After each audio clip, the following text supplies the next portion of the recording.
Welcome to the Executive Insights podcast, brought to you by AWS, where we address vital questions and share unique perspectives from leaders at the intersection of business and technology.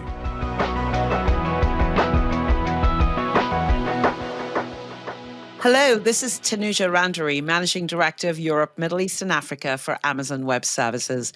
Welcome to another episode of Executive Insights, our CEO series.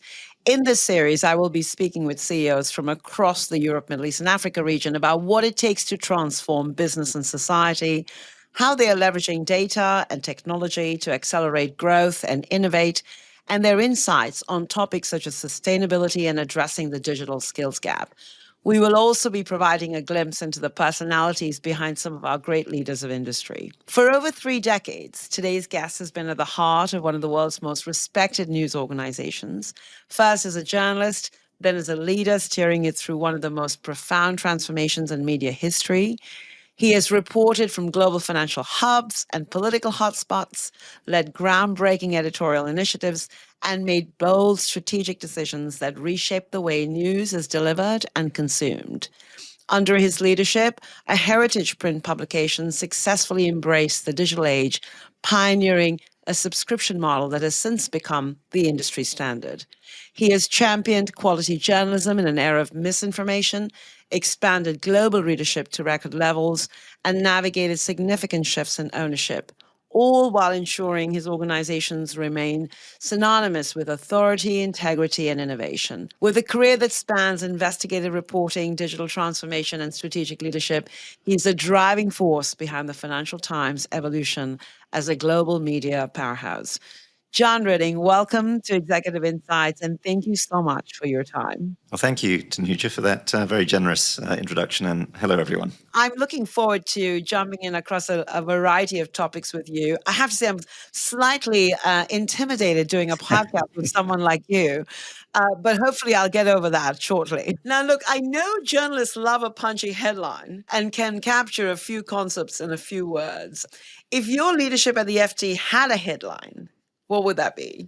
So one of my very first jobs at the FT was actually writing headlines, sometimes under very tight deadline pressure. It was very stressful, but I actually got to enjoy it. So I'd probably go with dealing with disruption, or if you wanted to be a bit more dramatic, a bit more tabloid, I'd borrow the title of one of my favorite books I've just reread, which was by Michael Ondaatje, and it's called Coming Through Slaughter. It's not about news media, it's actually about a jazz trumpeter. But when you consider the damaging few decades that has hit much of our industry, turbulence, job cuts, etc., I think that title strikes a chord. There is not a moment right now that we're not just going through this conversation about change and disruption, right? I mean, whether it be technology, whether it be talent, and whether it be geopolitical, disruptions. I mean, every industry, John, I think, is in a state. And actually, I guess the question that goes through my mind a lot is, how do we view this? Do we view this with a growth mindset and think about how we address these challenges as an opportunity, or do we get worried about it? And I remember reading that the decision to start charging for the FT's digital content was highly controversial at the time. And you described it as, I think, 2 years of pain, very specifically. What was it like at the time? And, what gave you the conviction to push forward? So I think when you have these periods of extreme turbulence and disruption, you need a few clear sort of guiding principles to help you navigate through while the whole world is changing. Otherwise, it's very difficult. And I've always believed in the value of quality journalism.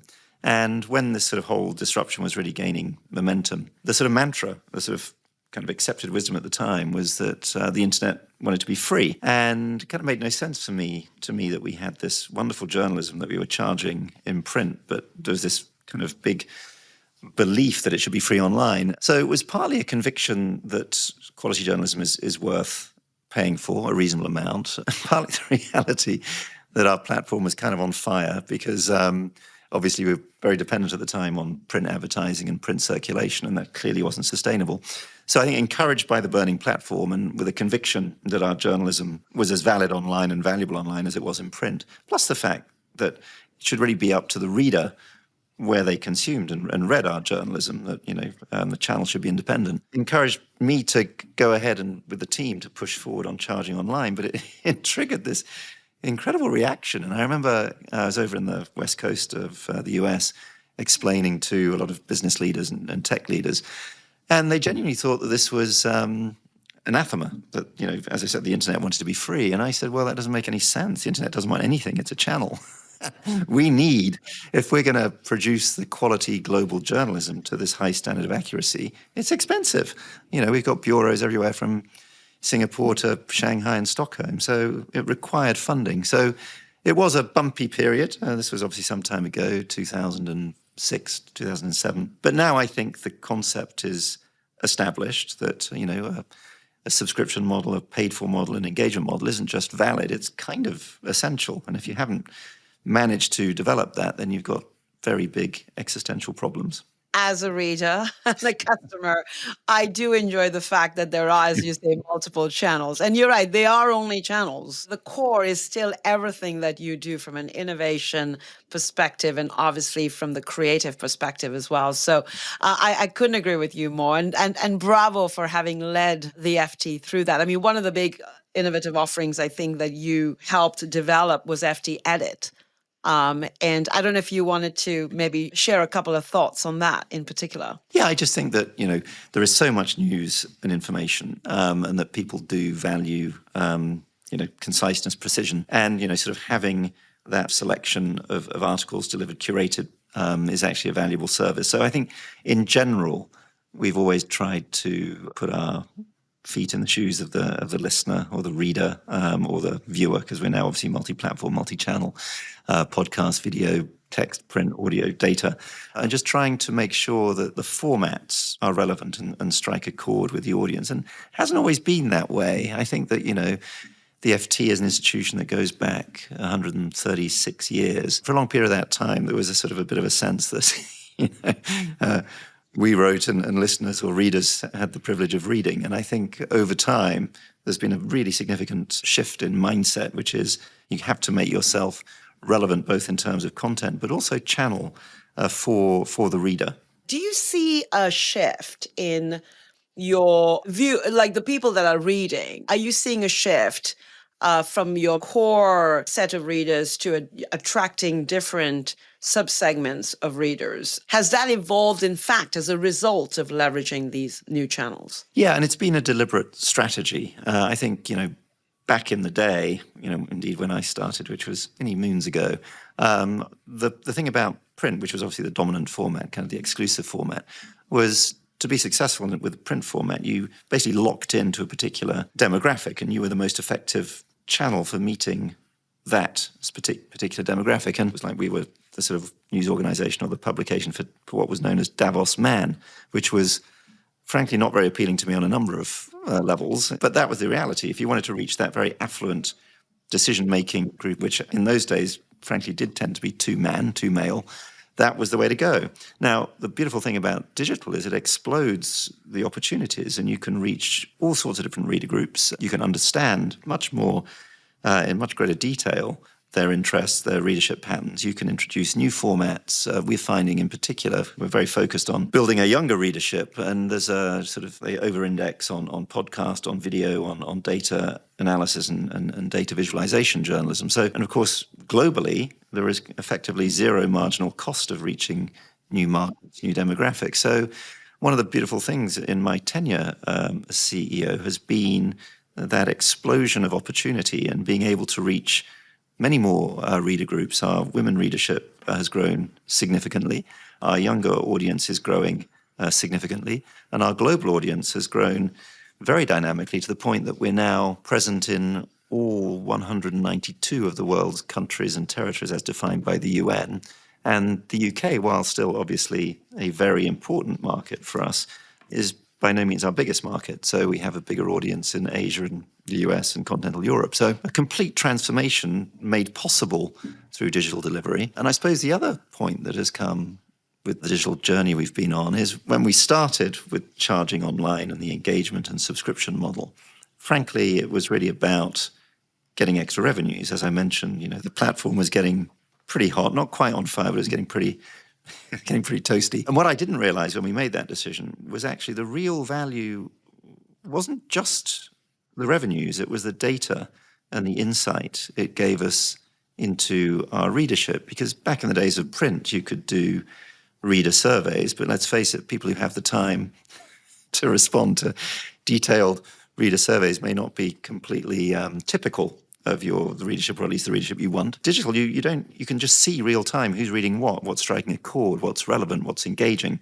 And that really transforms your ability as an organization to be relevant and to give readers what they want. I mean, the outcomes with respect to digital revenues were really very, very significant. But on top of that, lowering your cost base, getting to understand your subscribers better, and then, of course, data as the asset that allows you to become even more curated than you are, even more hyper-personalized than you are for your subscribers. And I think that's just incredible. So many industries now, and almost every CEO I'm speaking to, data and, of course, generative AI is on their mind, as I'm sure it is on yours, given the journey you already have embarked on and delivered.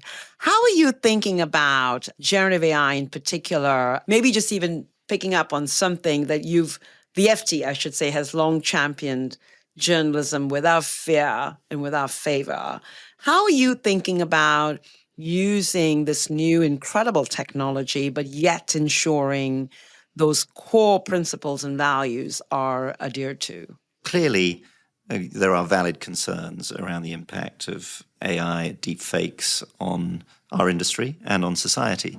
So, that is something that we're deeply concerned about. But at the same time, there are, I think, very important and exciting opportunities about how we utilize and leverage generative AI. I think, as with all of these things, and we talked about it a bit at the beginning, at a time of huge turbulence, it's really core and key to have those core principles and North Stars. One of ours in the newsroom is that we will not create journalism and reporting via AI, and our wonderful editor, Rula Khalaf, was very clear at the outset, and she made that comment at a big FT event, and the response from the audience was warm, heartfelt, and sincere. They want FT journalism done by FT journalists, by humans. It's a craft. We've been at this craft for 136 years, and we're really good at it, and that's what people expect from the FT. They want human-crafted journalism. At the same time, AI and generative AI provide some incredibly powerful tools for us on the business front. You mentioned personalization, hyper-personalization. It's really getting to understand how best to position our material, our wonderful journalism, to readers that's most relevant, whether it's pricing offers.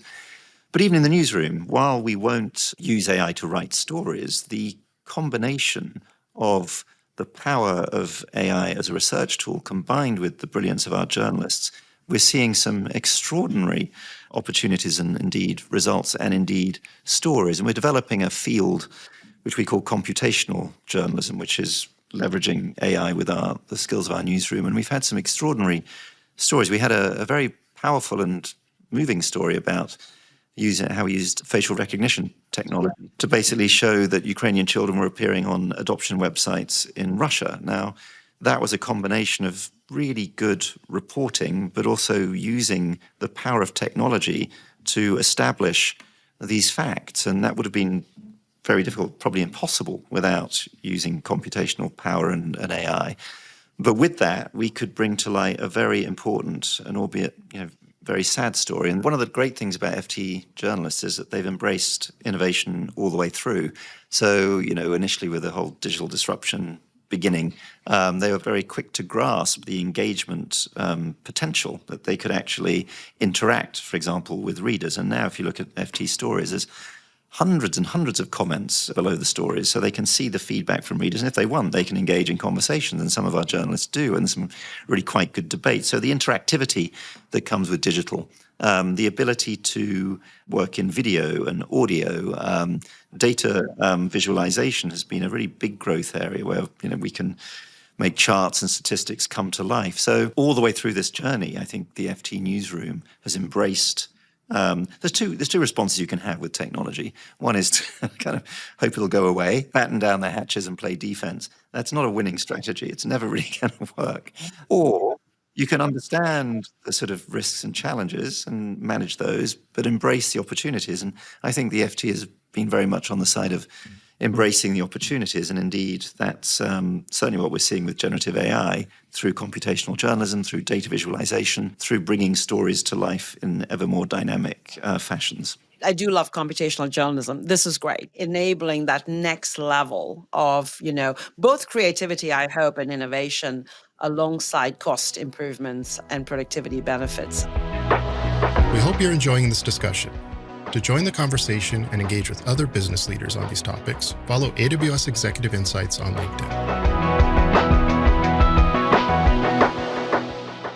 Maybe shifting gears a little bit into, topics like talent and sustainability.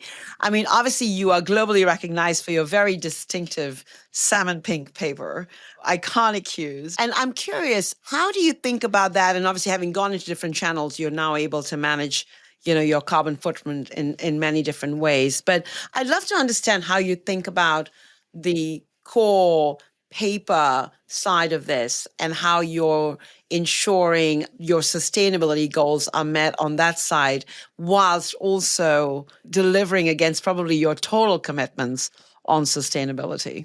I mean, you're right in the sense that sort of industry trends and the sort of transformation of the business has become much more digital. And obviously we don't own any print sites anymore. And when you look at the business, 3/4 or so is now digital. But print is still a really important part of our offering. And indeed, I think we are possibly one of very few news organisations, and maybe the only news organisation where our print circulation, at least here in the UK, is actually growing. And part of that is, we mentioned earlier, the Weekend FT has that real emotional connection to readers, and print is such a wonderful format. And of course, the nice thing about print as well is it's also finite, even though takes some time to read cover to cover. There is a sense in which it's a finite proposition, whereas with the internet, it's like wormhole after wormhole, and it's one of its attractions, but it means you never really feel you've finished the agenda. And of course, there's also the serendipity factor. I think what people like about print is, they'll see an article that they weren't expecting to see alongside an article that they were reading in it. There's that wonderful quote, there are things you know, there are things you don't know, and the things you don't know, you don't know. And quite often the things you don't know are the most important. And print is a very effective format for putting that in front of you. But you're right, it's not the most sustainable format. Print, newsprint, is a bit of a messy business. So we're very determined at an organizational level to manage our sustainability targets, which are very clear, they're very well communicated, whether it's through travel, whether it's through managing our suppliers as effectively as possible. And we are, completely signed up to the sort of sustainability UN targets. I agree with you. It's that balance that's most essential at the end of the day. And, one of the ways that I know we are working together on is, I think the cloud also makes you more sustainable, right? Because it's a more sustainable environment than an on-premise data center, as an example. So you are doing a lot of things on that front, which is amazing. And it's just wonderful to partner with you, John, on many of those. I'd love to pick up on, your leadership style, obviously having gone from being a journalist to writing headlines to running a global business. What are one or two of those moments in your career that stand out for you that shaped your leadership style? One of the nice things about the FT is that there are so many different kinds of job you can do here. So even though I've been at the FT for 36 years, it feels like there's been lots and lots and lots of different jobs, which keeps you motivated, keeps you excited. And some of them are very different. In some respects, one of the best jobs ever is to be a foreign correspondent, because you basically are at the forefront of history, and you kind of decide, what's relevant, and you report that globally. But it's kind of a bit of a lone wolf operation. You're kind of on your own, or with a super small team.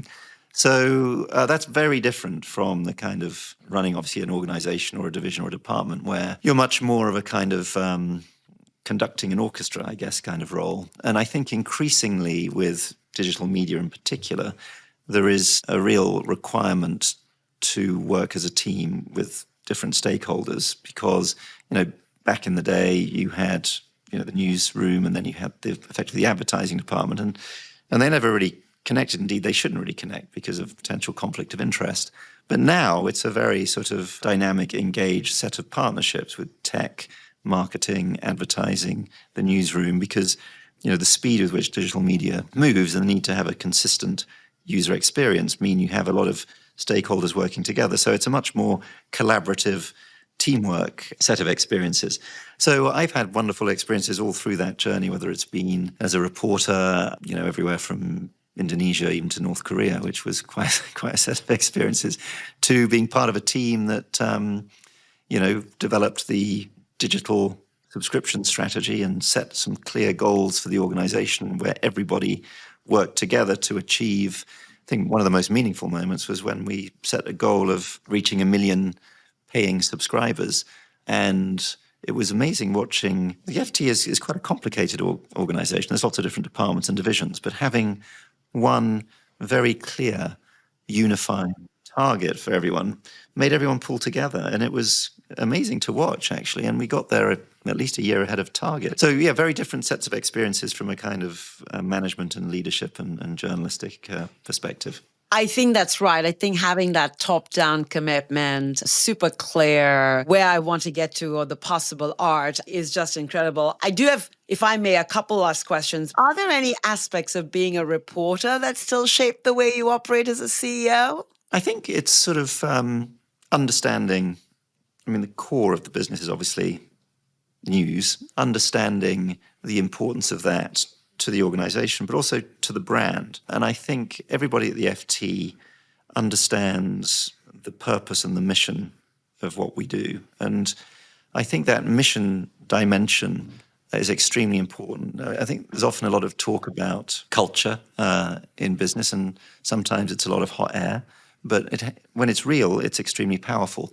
And I think everybody who works for the FT, whether they're in the newsroom or any of the business divisions or product and technology, realize that particularly at the moment, with the threats and the hazards of fake news and deep fakes, and with the polarization of societies and the division between societies, the FT stands for reliable, accurate, authoritative information, which has to be at the basis of healthy, functioning society and democracies. Now, it's sad in a way that that's become such a differentiator because, frankly, it used to be or felt like that used to be a bit of a given, but it's not anymore.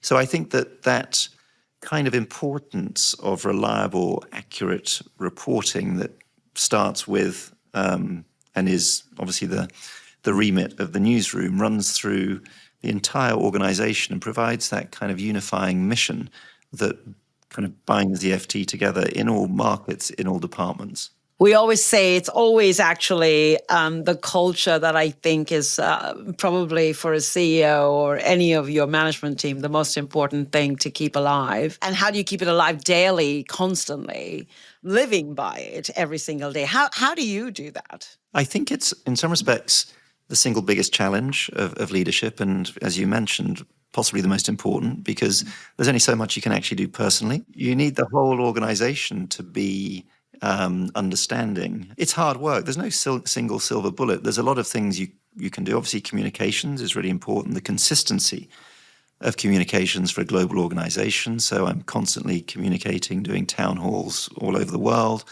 We put out regular communications to all of our teams globally. We pay a lot of attention, obviously, with recruitment. Obviously, we want diverse recruits, but we want them to have some core principles that actually fit with the FT in terms of values, integrity, authority. And, all the time we're coming up with new ways of articulating the culture. One of the things that I really enjoy was during COVID, obviously the building was empty, but I was still coming in most days, frankly, with my wonderful assistant. And we had this idea to create a museum. We're back in our original headquarters, which is a beautiful building just by St. Paul's Cathedral. And it had this old marble entrance, which had kind of stopped being used and was kind of empty, but it's a glorious space. And we thought, well, this is just wasted space. What we should do is create a museum. So we spent a lot of time finding these artifacts and putting up famous front pages from the FT's history. We have a wonderful old antique printing press, which used to be in the basement back in the day, one of hot metal. So we've created this little environment museum. And every kind of month or quarter, all of the new recruits, I gather and we have like a little meeting in there and a drink. And I think it shows the roots and the purpose of the organization. It brings it to life because when you see those front pages, whether it's Kennedy's assassination, First Man on the Moon, Brexit, whatever, it just gives you that sense of history and the depth of history at the FT, and I think it kind of strikes a chord and brings the mission to life. So there's lots of different things we do on our own, also with our owner, Nikkei, who are a wonderful owner who share our values and culture. They're news people themselves, lots of cultural activities, but you have to work at it. You can't just assume that the culture sustains. And one of the big challenges we have, and I'm sure you guys do, everybody does, is that, after COVID, people got used to working from home. I'm fully signed up to the benefits of flexible working. I think there's a lot to be said for it. But I'm also fully signed up to people working together because they need to engage, they need to collaborate, and you can't sustain a culture if the entire workforce is atomized. So one of our key messages to people is actually you'll learn a lot working together. It's enjoyable working together, and it's really important to the sustainability of the culture of the FT, which is one of our unique characteristics. And if you believe in the FT and you believe in our mission, you kind of need to believe in the culture, and the culture requires constant attention.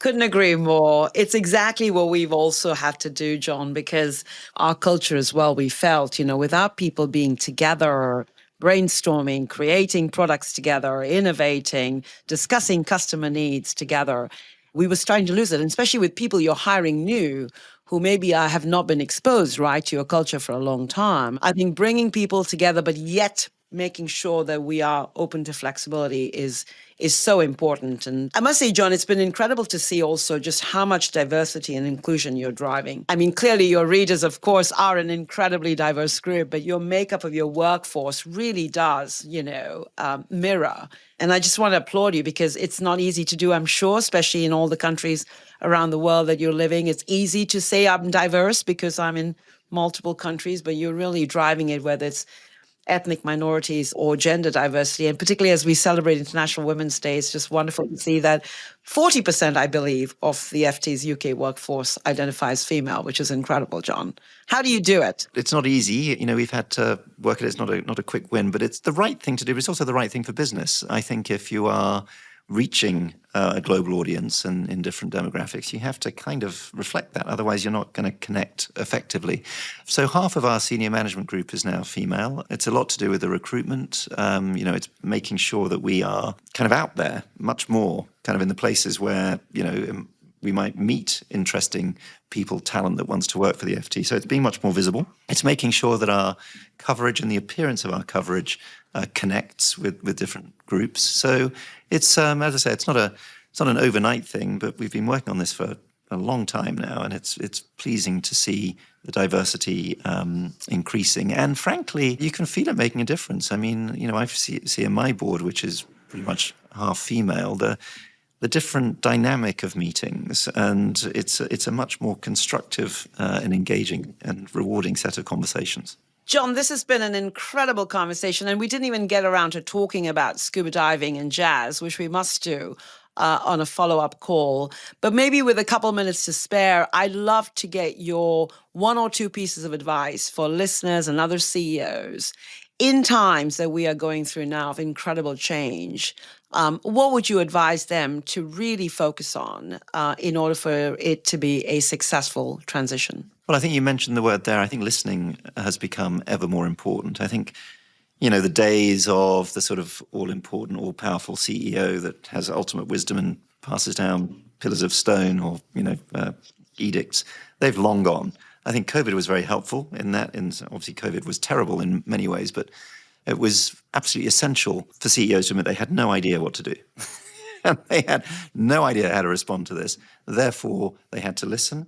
And I think in general, listening to as many views as possible, ultimately the decision will end up on your desk if it's a difficult one. But I think listening obviously leads to better decisions. And I think morale-wise, people don't necessarily mind if you make a decision they don't like, as long as they've had an opportunity to put their perspective. There's nothing worse than people feeling that important decisions have been taken in their absence without them having a voice. So I think listening is essential. And I just also think nowadays, given this huge degree of turbulence and disruption, we talked about this earlier, having some clear guiding principles and North Stars, because otherwise it's really easy to lose your way. So navigating to some clear milestones and visions and principles is essential. I think those are two phenomenal pieces of advice. And I really appreciate you taking the time, John. Thank you so much. I think our listeners are going to love listening to you. I mean, amazing what you've been able to do with the FT and still making it a place that we all keep coming back to. So thank you very much for your time, for sharing so authentically, and for caring. Thank you, Tanuja. Really enjoyed it. Thank you. Thanks for listening to this episode of Executive Insights, brought to you by AWS. If you enjoyed this episode, help us spread the word by rating and reviewing. And if you haven't already, be sure to subscribe so you don't miss an episode.